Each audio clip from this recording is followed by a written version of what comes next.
So we had the pleasure to just spend the last 2 hours speaking with Venerable Bhante Pannakara of the Walk for Peace renown. And he's a very profound monk, and it was a really enjoyable experience for both of us.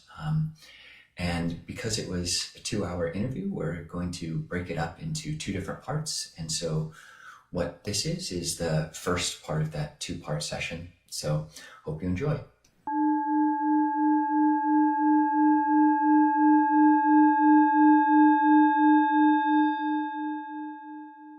Welcome, Bhante. Thanks so much for joining us. Sadhu, Sadhu.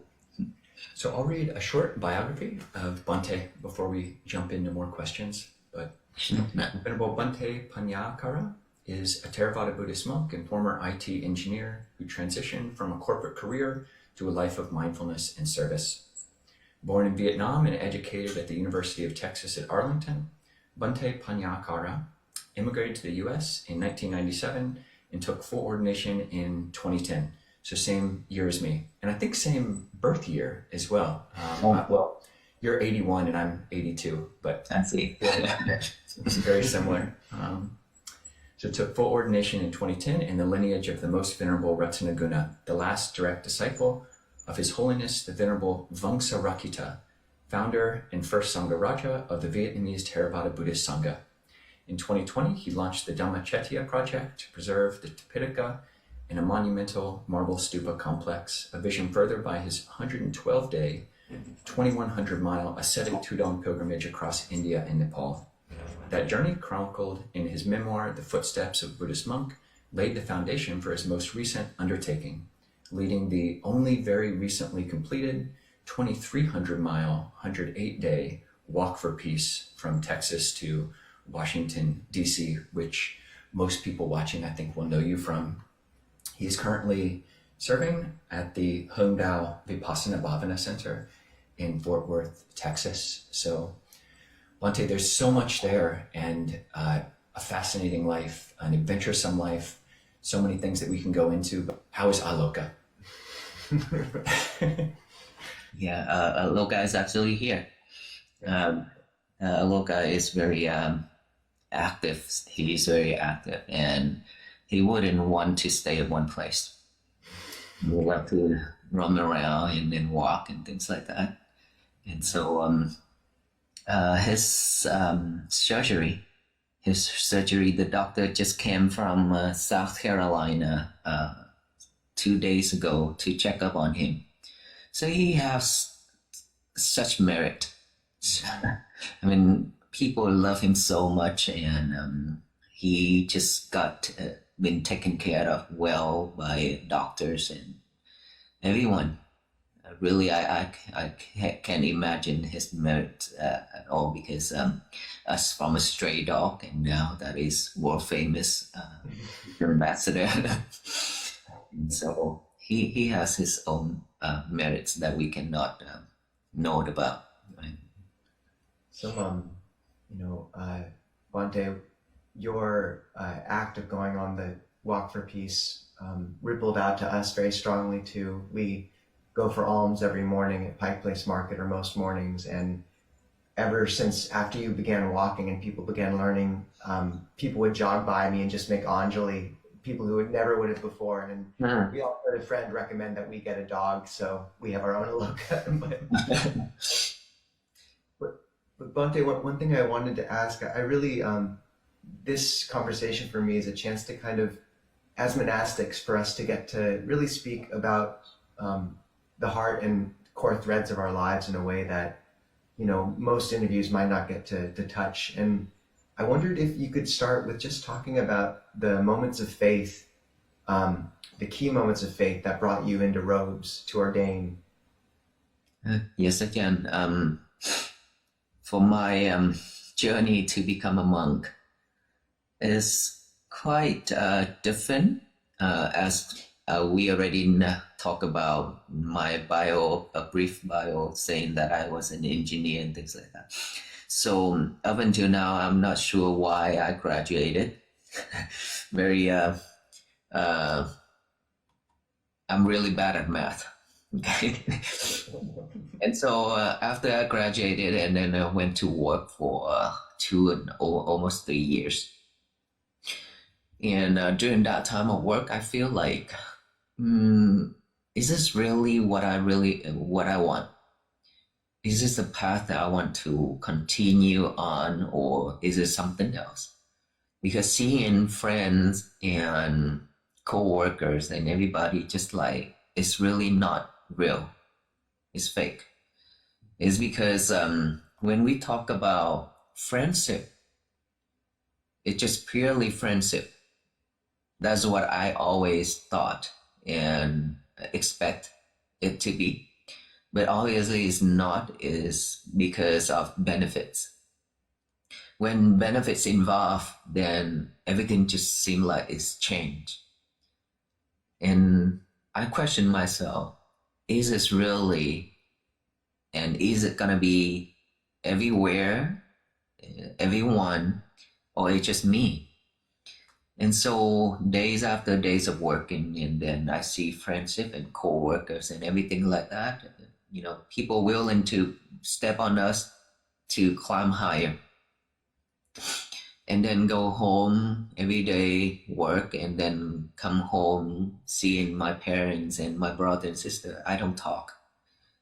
By that time, I don't talk at all. Just go in my room, and then that's it. That's all day, and then all night. And seeing my brothers and sister also suffer with family's problem issues. And by that time, my family, just a lot of things happening at the same time. My father got into like a really bad car accident by the 18-wheeler. And then, but luckily they are okay. And then I rented a car for them, for my father and my mother. And then we hit that car as well in the same week. And then we got a different car parked right in front of us and got stole same week. Everything just come to me just like, okay, is this really what I want in my life, or I want a different path? That is the time where my feeling is get stronger and stronger, that I want to seek for something else. And one day during the noontime, a peak noon in Texas weather, we already know is really weird. It's changing rapidly, right? We call weird weather in Texas, and the people here also weird. And so, being weird, I took off from work. I drove myself to the Hung Dao Temple, which is the temple right now. Back then, I was a leader in the youth at the different temple in Irving, nearby to my workplace and my house. But when I took off work, I drove up here. It's like 30 minutes away from where I work. And then come up here, and I saw my teachers, Venerable Ratanaguna. He walk around under the hot sun, and then I follow him. Just walk behind him, and then certainly he stop and turn around and ask me, are you okay? What can I help you? And I just answer him, and I didn't expect this. I said, can I ordain to become a monk temporary? And he smiled and he said, yes, when? I say 2 weeks. Let me arrange my work and things like that. And then after 2 weeks, I enter to the monastery, and then start to ordain to become a temporary, not a novice, just stay there, as before ordained to become a novice, stay there for a couple of months. And then I went home again to go to work. And then when I go to work, I feel like this is definitely not what I want. I need to go back to the monastery. And I asked my teachers, can I come back to the monastery and then go to work during the day? And then at night, I stay at the temple to study and practice. And he said, yes. And I keep doing that for a while. And then one day,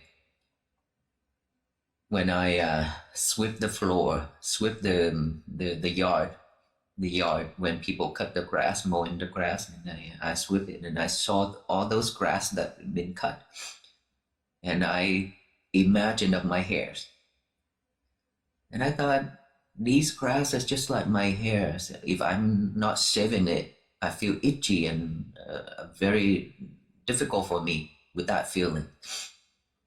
But then I cannot, just like kilesa, right, defilement. So, but I cannot eliminate it all yet. I cannot take it, remove them all yet. So I will put you here together, and I will pick you up together, and I will remove them all together later on. I just talk to myself that way. And then when I turned around and I saw one of the leaf, a very young leaf on the big tree by the gazebo. This gazebo is the first thing that my master built when he just first came to the temple. So this is a sacred place for us. And so the leaf, the young leaf, just dropped down in front of me, just like this, slowly in front of my eyes. And I look at that leaf, and I see that leaf. I imagine of myself, this is impermanent. So the young leaf also dropped due to so many conditions, right? Weather and everything. How about my life? One day I will also die, regardless of how old I am at that time. So I will be the same. Then what is real? That I ask myself that way, and I throw the broom right there, and then run in. And I saw my teachers walking back and forth by the parking lot again in front of the monk's residence. And I told him the whole story. He said, if you have that knowledge now, you're great. And back then, when the Buddha's still alive, the Buddha told people with just one sentence, one quote, and they became enlightenment right away. Or the lady, after listening to the Buddha taught, and then she took a shower, and then she poured the water from top of her head and down to her feet, and she became enlightenment. She realized everything and became enlightenment. Now you see the leaves falling, and you can realize that way. You're great. Then I was so happy when he said that, right? I say, then may I ordain to become a monk? He said no. He said no.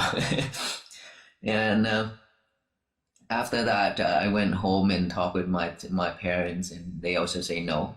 So 3 times like that. 3 times like that, I asked my teachers and my parents, and they both say no. Until one last time, and he accepted it during the night time. Before that, he told me, for a student, if you cannot go to bed before your teacher, and you cannot stay in bed after your teacher's already awake. That's what he told me. So at 12 midnight, he didn't go to sleep, and he just walked back and forth in the monk's residence. So I dare to go to sleep, right? I just sat there and then watched him walking back and forth. And I asked him, Master, can I ordain to become a monk? That's the last time. And I asked him, he said, he's very difficult. He said a lot of things. I am very difficult. Can you handle that? Can you bear with that? And I say, I need teachers like you. I needed teachers like you. And then after chit chat for a while, and he said, I already picked out the date for you, full moon of April, for you to ordain. And so tomorrow go home and talk to your parents. And then I was so happy. And then tomorrow comes, and I went home and talked with my parents, and they cried so much. I kneeled down in front of them, and they pay respect to them.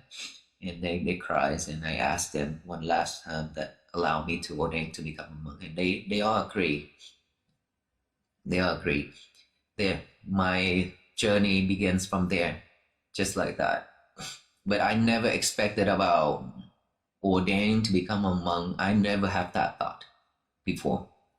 Yeah, thank you, Bhante. That's a fascinating story. And Yeah, it seems like your life is somewhat, until the present day, even somewhat similar to these seeming lines that I see in the history of the religious history of Vietnam. So like Thailand, Burma, Sri Lanka, they're all very much Theravada Buddhist, like 99.9%. Whereas Vietnam, you take a teacher like Thich Nhat Hanh, one of probably the second most well-known monk in the world. He was a Mahayana monk, but he would translate Theravada texts. And your life, you ordained into the lineage of Vamsarakkhita, who is the founder of the Vietnamese Theravada Sangha. And your life is very much Theravada. You made that choice, but also a lot of people have in their minds this idea that Theravada is very selfish. You're going off to live in the forest and practice for your own arahant enlightenment, whereas Mahayana is very much thinking about others and very public focused.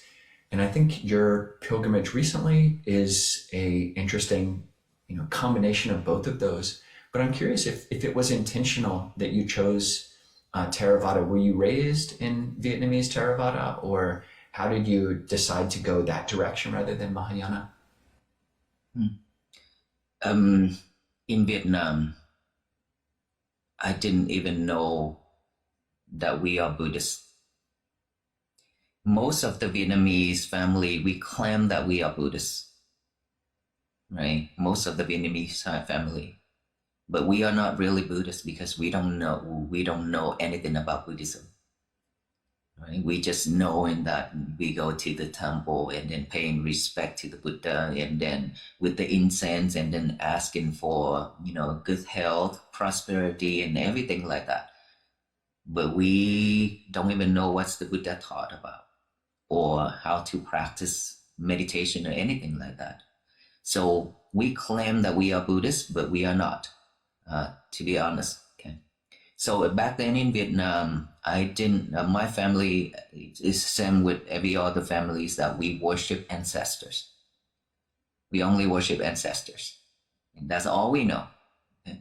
I didn't even know that who's the Buddha and how he looked like, or what is the temple and what the temple looked like. I didn't even know.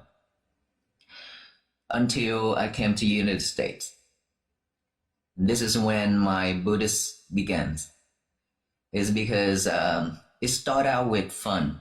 Okay, my friends' school, when we go to school, and they join the Buddhist youth every Sunday, and that is when they ask me, "Oh, go ahead, go to the temple and join the Buddhist youth because it's fun.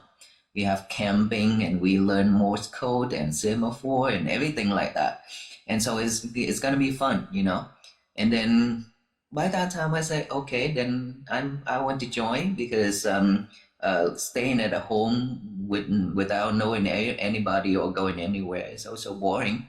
So I joined the Buddhist youth, and then learn semaphore, Morse code, and then join with some camping, summer camping and things like that, and learn. And then I got promoted to be one of the leader. And so Buddhists started out from me is directly to Theravada, right? Because in Vietnam, mostly Mahayana, in Vietnam, mostly, everywhere. But somehow where I live, where I raised up, there's not temple, or because my family is also have to work to raise the whole family, because my family is a large family. I have 10 brothers and sisters. I'm the youngest one. Okay? So I really didn't know how my parents can raise all 10 brothers and sisters like that. Their kids, they can raise them all. And so because of a busy life, that's why we didn't go to the temple or anything. Or maybe it's the temple is far. And so we move around from Đắk Lắk is where I born. We are Huế Central, okay? We from central of Vietnam, which is Huế city. And then when they came to, they went to Đắk Lắk, is one of the city, the state. And then I was born there, and then moved to Bà Rịa Vũng Tàu. moved to Bà Rịa Vũng Tàu, and then from there, this is what I still remember when I was still young.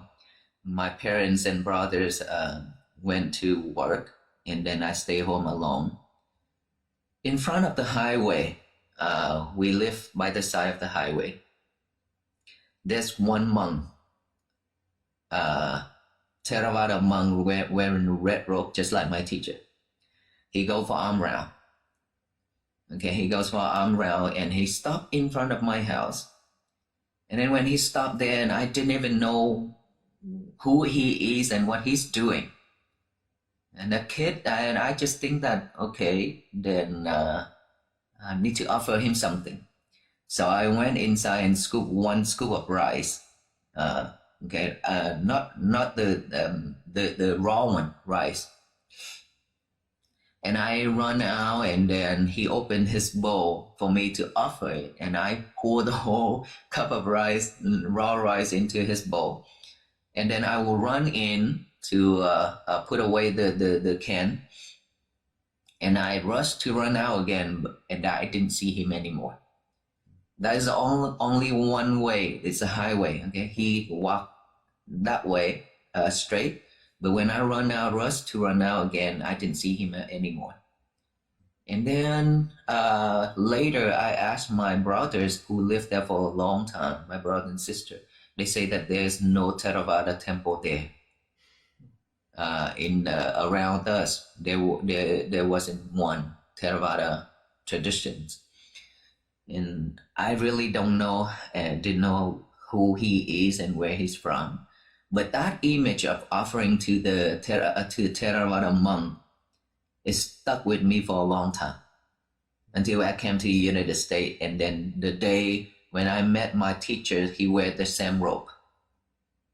Everything the same.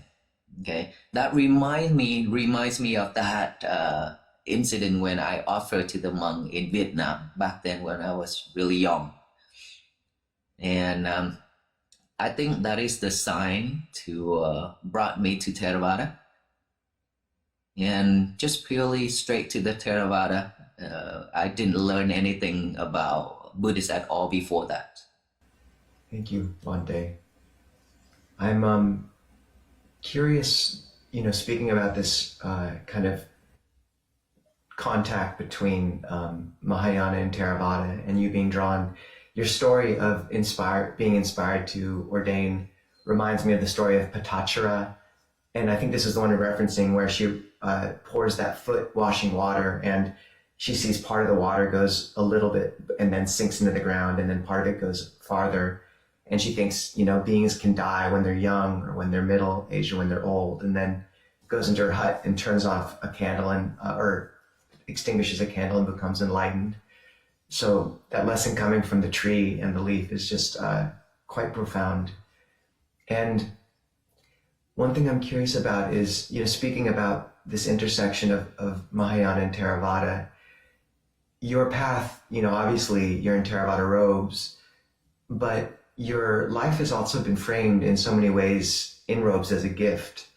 And I think one of the first indications I saw of that on your website, at least, or on the Dhammacetiya website, is the vow you made.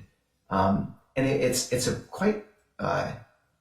phrased in quite profound and powerful language of lifetimes. So would you talk about what inspired you to make your vow and why you made, or what it is? Yes, Ajahn. This is where it started with.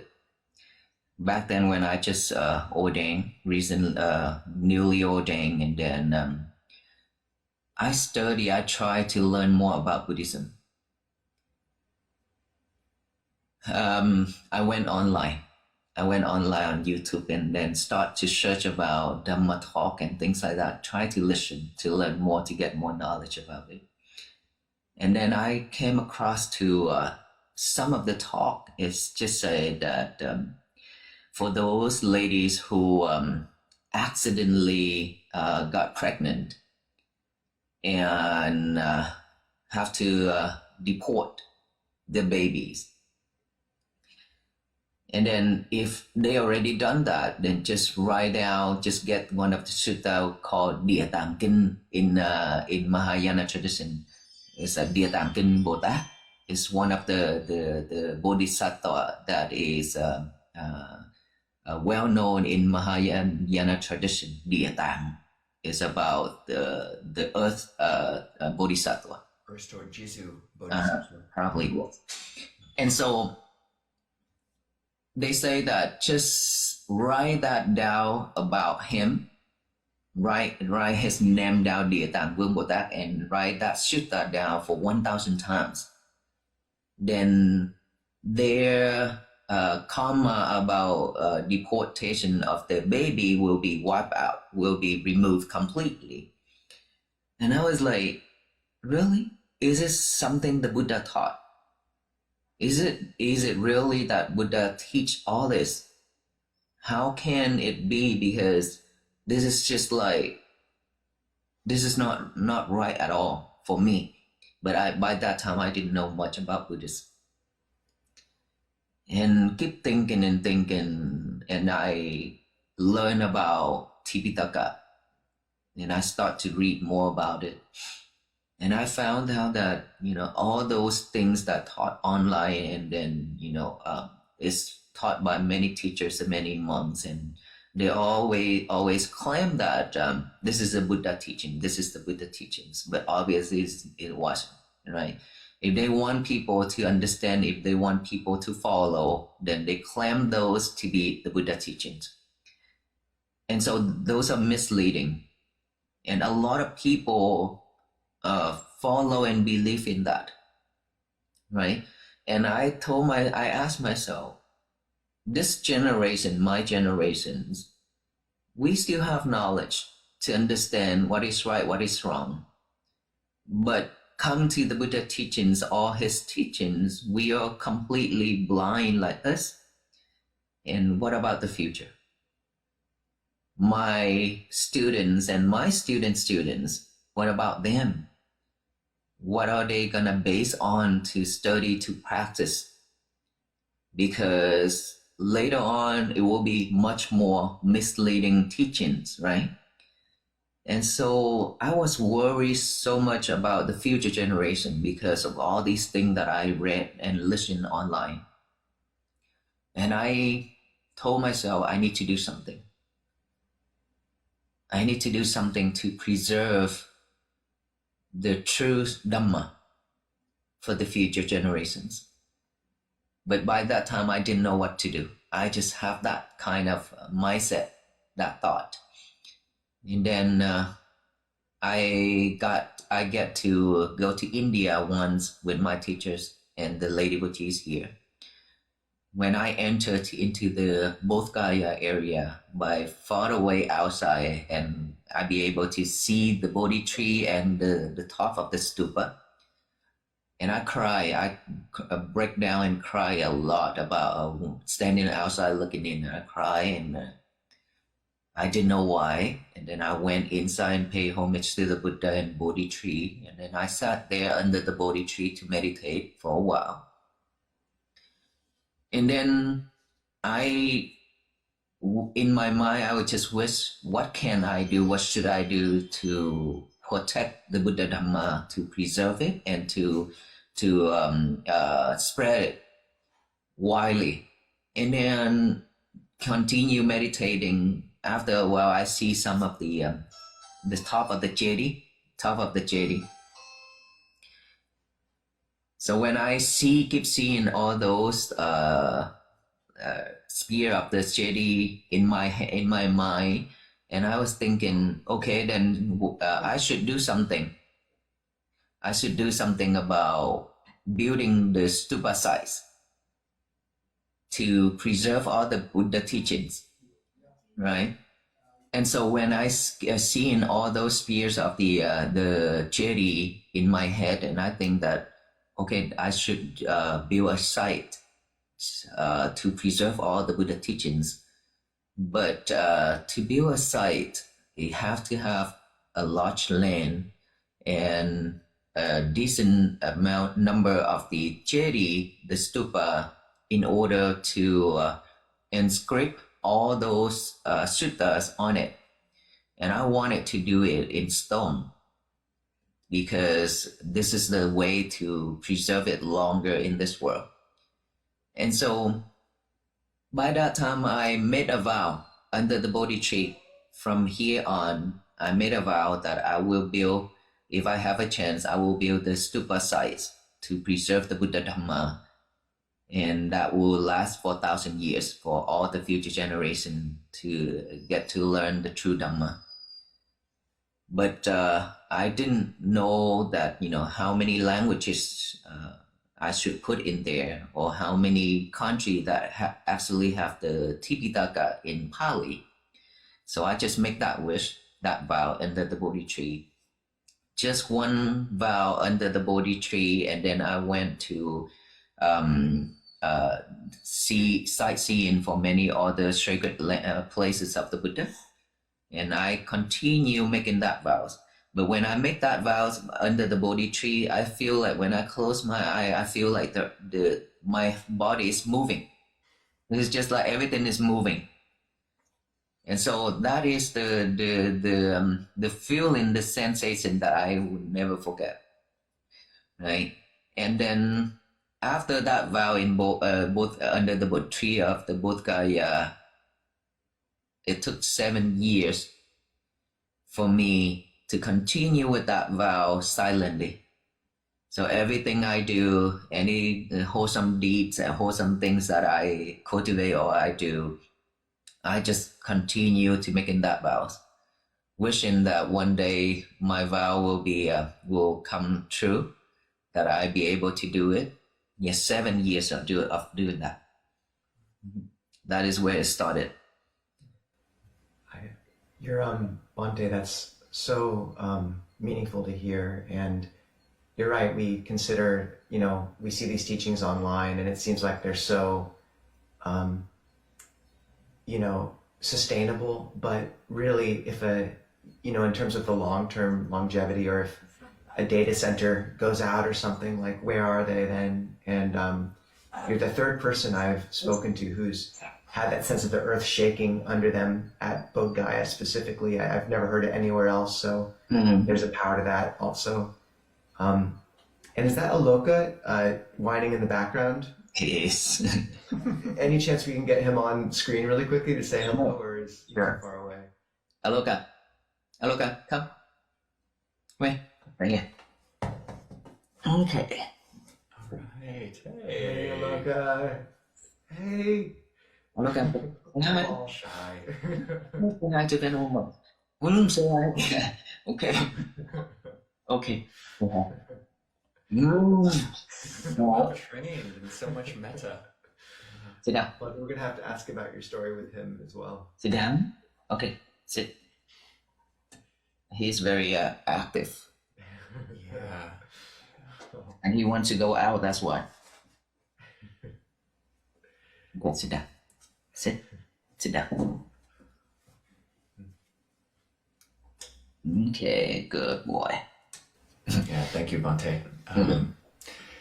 Yeah, curious. I mean, the vows that you're talking about now, and Ajahn Nisabo and I and some of the other clear mountaineers have all been to Bodh Gaya and we made our own vows, which kind of have made sense to us. And the vows that you're talking about, the vows to make these monuments, the Tipitaka, scriptural monuments, and vows to walk to Washington, D.C., they're very big. But it seems like you also have other more day-to-day vows. Like I think one of the things, I've had family members who are not Buddhists at all, but just saw you on social media, and they're one of the first things they say is, "How come your robes aren't so cool?" You do have very cool robes, and I do at times have some patch envy. But Got one. I got some too. But could you talk about that? Just the vows. What is Tudong, and what does your robe not only represent, but how long have you had it, and what is this practice of Tudong and keeping a pangsakula or rag robe? Yes, this robe right here, I showed it in India. in the walk of 112 days where I met Aloka in 2022. And so by that time, I still remember that the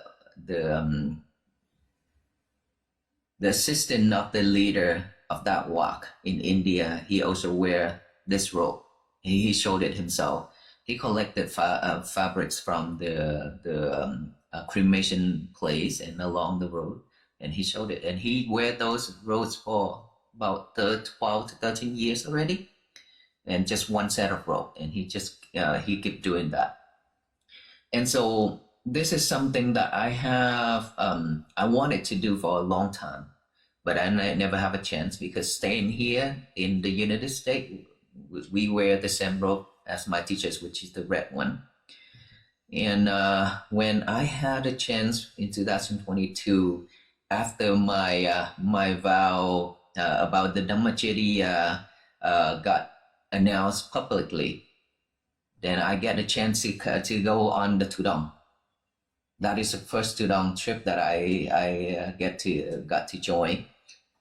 And when I go there, and I also thinking that I will collect fabrics and then I'll make a robe like this myself.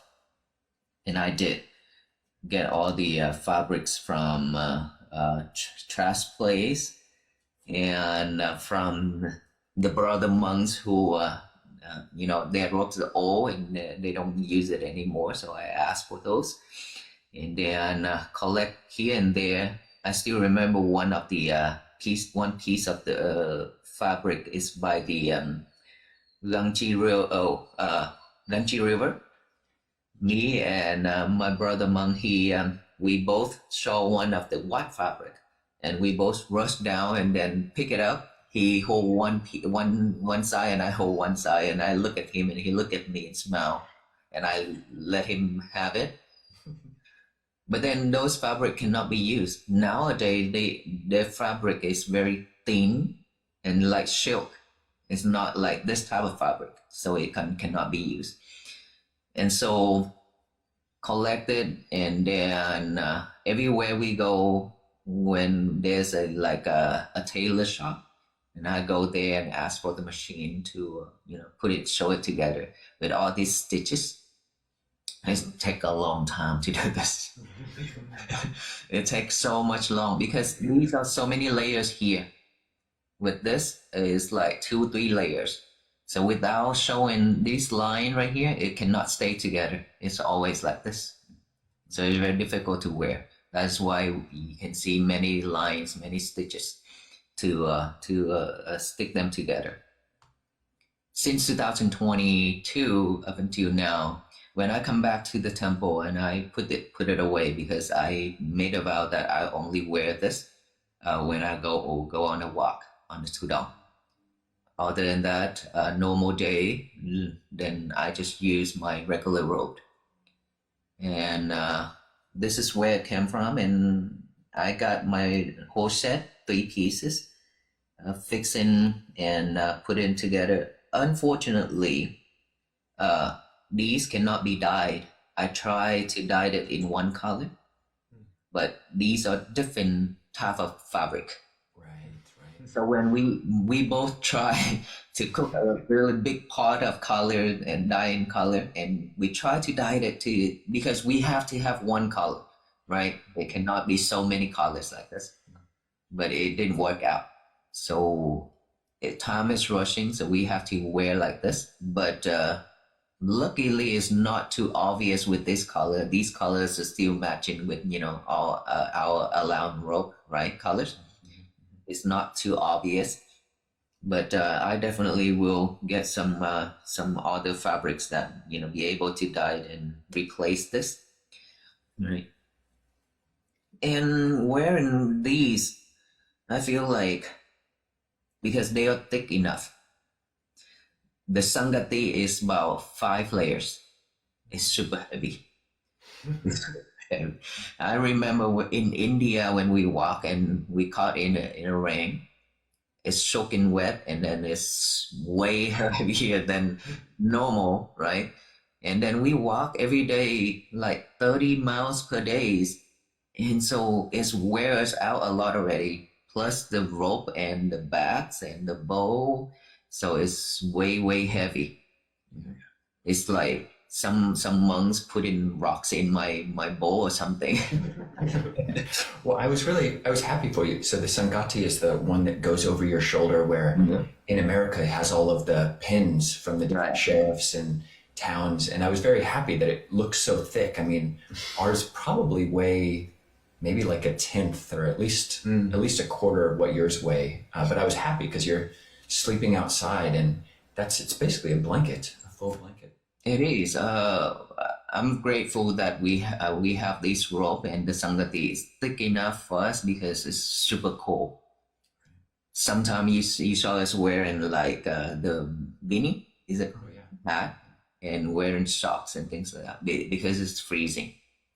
So we have to adapt to the weather. Otherwise, when we walk, we cannot cover that Sangati like normal, when we stay at one place. So we have to adapt to the weather, try to give a shift to continue moving on. And that Sangati, when added those pins on, it's like double. It's very heavy. Yeah. And I try to keep this rope, still wearing this rope because I'll be going to Sri Lanka soon. We will have a short waffle peace in Sri Lanka for about 5 or 6 days before receiving the Buddha relics, trying to cultivate some merits to handle the relics back to United States. Bhante, speaking of your trip to India, would you mind telling us about how you met Aloka and how he came back with you? Day 6 of that journey from Kolkata, India, there was so many dogs that follow us, right? But like a couple hours and 1 or 2 days, they all quit. Aloka followed us on day 6, but he was same as the other stray dog around. In India, a lot of stray dog. It's almost everywhere. And so he saw us walk, and then he just followed at the beginning. He also hesitated to get closer to the monks too. But then when we feed him with cookies and things like that and snacks, and he could continue following day after days, and then he get used to us already, and we build trust in each other, and he followed me. He followed the monks, and I took care of him really well every day. When he see mud, when he see like dirty water, he just sunk himself down there. So his body is always dirty every single day. And he encountered a lot of fight too, stray dogs. He, being a stray dog, I believe that he have to protect himself. That is why when there's dogs around, and he always attack and try to protect himself and the monks. So he encountered a lot of fight, and also got into a car accident once. The car hit him really bad, like 10 meters away, flew 10 meters away. And so, but he still survived, and he got into like a really bad condition, illness, vomiting, diarrhea, coughing, and his nose always stuck with mucus and things like that, so he cannot breathe. By that time, I thought he's gonna die because no vet, no medicine at all, right? Sometime when I try myself to look for a vet, but the doctor, when trying to give him an injection, use the needle and poke into his leg, and then the needle is like straight like this, it bent like this. The vet took out and then straightened it out and poked it in again. I was like, really, is this something? This is abnormal at all. So keep doing that for 5 different vets, and he's still unrecovered. And then finally, by the border of India and Nepal, he was really in a bad condition. His body starts to smell. and very cold. So I believe that he's dying. And I carry him in my arm and walk around by the village, by the markets, and asking for vet. When I talk in English, they respond in Hindi, so I didn't know what they're saying. Luckily, I found one of the company, and they speak English, and they helped to locate the vet. And we found one of the vet. I took him there. The vet gave him injection and medication and things like that. But before that, before we met with the vet, I took off because he was in that building, so I think he's safe. So I went to get some stuff, and then when I returned, he wasn't there. And then I asked the owner, and they say no, they didn't see him. They didn't realize that he left. And so we look around, but we couldn't find him. So I thought, where could he go? Because he cannot walk that far, right? And I was thinking he might go back to the immigrant's office, because that is where we started out to go look for a vet, right? That is when I pick him up and carry him in my arm and walk around. And I walked back to that immigration office, and he was lying there waiting for me. And I call Aloka, and he starts to stand up and then happy, and I come to pick him up and go see the vet. That is when I remember is the most stood out to me, because he's very smart. He thought that I left him or something, right? And so we be able to shift him. And after a long journey, I think that almost come to an end, and I think that he deserved better. If I leave him there at the Bodhgaya, then he will go back to his old day, which is being a stray dog again. And I don't want that. And I keep on checking and asking, how can I bring him to America? And animal in India coming to United States is red flag. It's not allowed. So after a long time consulting and then working with different companies, and we finally got him all kind of vaccines and everything, prepare himself, and $14,000 for him to fly from India to here after all the documents and everything in a cargo airplane, cargo compartment. And he flew on a different airplane, and I go on a different one. And when he got to JFK, New York, he got there and quarantined for 28 days. 28 days there. And then after that, we went there to pick him up, to bring him by road to our monastery, a long journey of driving. And he became U.S. citizen just like that. And that $14,000 is actually supported by our volunteers, our people here. When they heard that I want to bring Aloka to United States, they just cook, vegetarian food, and they cook and sell it to fundraise for Aloka. And they got that amount of money to pay for Aloka to come to the United States. So he came to the United States, and then he messed up my kuti. Now,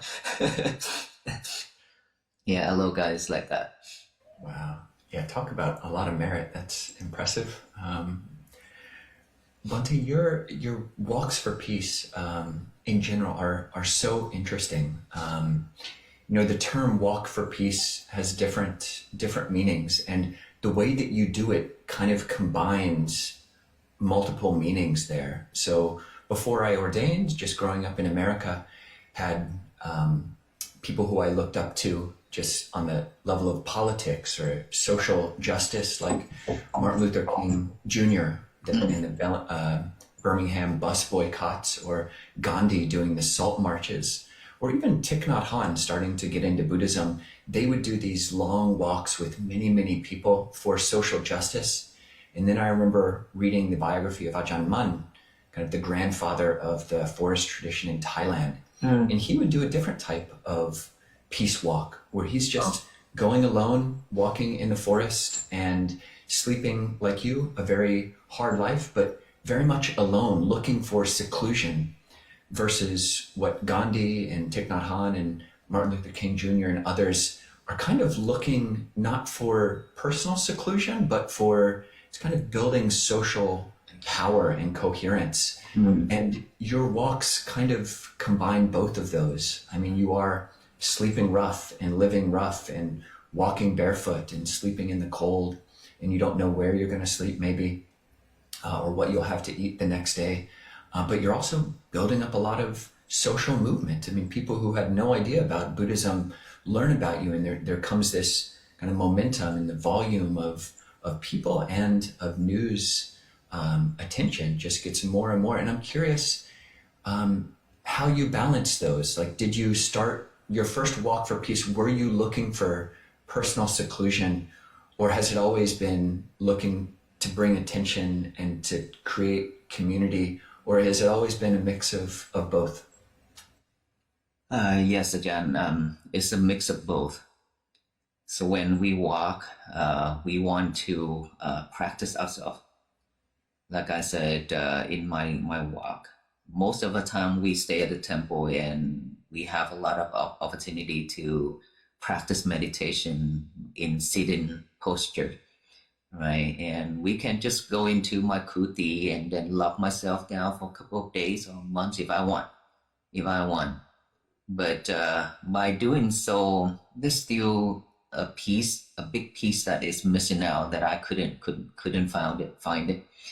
And I see so many sufferers around, our society and around me.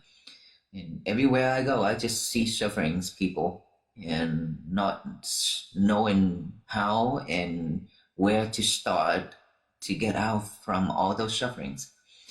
So I keep asking myself, what can I do as a Buddhist monk? What can I do to help? If I just stay here at the temple and I can serve the small community, whoever comes to the temple and I can support, I can help.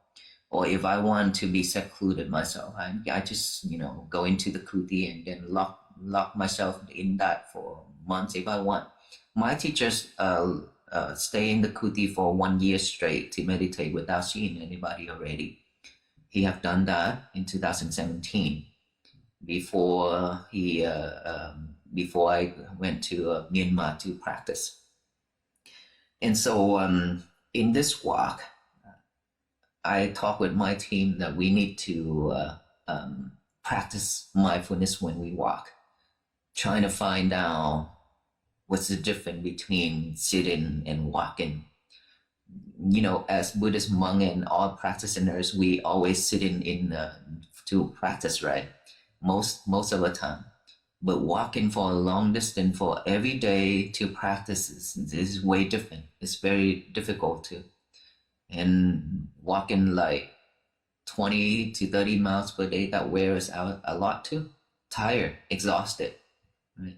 Then how can we balance it, and how can we cultivate on our breathing, and how can it be mindful? So that is the biggest challenge for us too in this walk. For myself, I put the concentration by the nostril, the breathing, continue breathing while I walk. And at the beginning, because not so many people knows about this walk at the beginning, right? And we just walk, and we get to practice a lot at the beginning. Not like back then, the more we walk and the more people come out, and that is the time where we have to greet people a lot. So it is kind of like thankful to the beginning where not many people coming out, not many people notice us, that we get to prepare ourselves. We get to prepare ourselves for the bigger one, right? And we did. We practiced hard at the beginning. We sleep outside and anywhere, like Ajahn just mentioned. We're not sure that what we're gonna eat, and then not sure where we're gonna sleep. Someday they kick us out. Sometime we sleep, by the side of the highway. And those nights, I could not sleep because, worried for the whole team. If one car crashed down or fall asleep when driving, the whole team could die, right?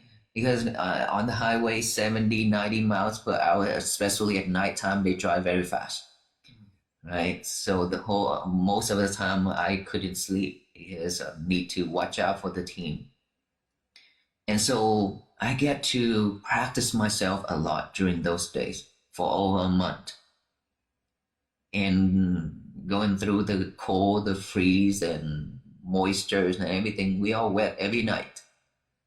And so that is the time where I see myself as, okay, here I'm practicing myself. Even though we walking in a team, but each and every single one of us, we have our own space. Because nobody knows how that person practice, how that person practice, things like that. So it's kind of secluded for myself and the other monk who walk with me all the time. We're in several Ajahn Pia Thammo. And we sleep outside like that. We get to experience more different things, right? When we sleep outside throughout the night, under the rain and things like that, we experience a lot. So that also support us in the practicing. And then when we get bigger and bigger, when the crowd getting larger, that is the time where I have to put myself into the stage where I have to deal with so many different views, different people, right? Government official, police, protesters, and the people who come out to support. That is a time when my mind is constantly thinking, what to do, how to do this, and how to handle this. It's just like, and not just me, but because I have to support the whole team, have to watch out the whole team, even the volunteers. I have to watch out for everybody. So as a leader of Walk for Peace, I learn a lot through that and practice myself. And these are the time where I utilize all those time when I practice at the temple, right? Now that things happen, how I deal with it, how I react with it. So in my talk, I said, it doesn't matter how long we practice it in the forest or in the mountain or in the cave. It doesn't matter really. The matter is when we go down, when we get out of that comfort zone, when things happen, how we handle in it, how we react to it, that tells us how much we practice, how much we gain from all those practice. Right, so I appreciate the first over a month, the first those days to get ourselves prepared for the larger crowd. And once the crowd gets larger and larger, that is the time where I have to be with the communities more than myself. Because walking every day, you imagine that 12 miles of walking, that is 12 miles of people. Hundreds of thousands of people along the road to the lunch and the night locations. So walk into the lunch, take a quick lunch, and then go talk. After talk, get ready to walk. Get to the night location, not even have time to rest. Go out and talk again until like 10 p.m. and 11 p.m. Every day like that. So those days at the the middle and the last segment, I put myself in the communities. So I did both of those. Monday, if you need to take Aloka out, you can wait. Okay, he just want to. No worries. Please, Nimonka. Okay, let me give him some treats. All right. What's going on, Aloka? We relate to your Tudong story. The first time we kind of got close to each other was walking Tudong in California, and I remember specifically camping in a grove of poison oak with Ajahn Kobilo, and that's where we really bonded. But his Sangati was way thicker than mine, and I was cold every night, and you were not. I had a wool So- Sangate. It was great. Mm. So that was the end of our first of two-part interview with Venerable Bhante Pannakara. People can find a link to the next video in the description, and hopefully we'll have it popping up somewhere on the screen. And yeah, hope you'll enjoy that when it comes out as well.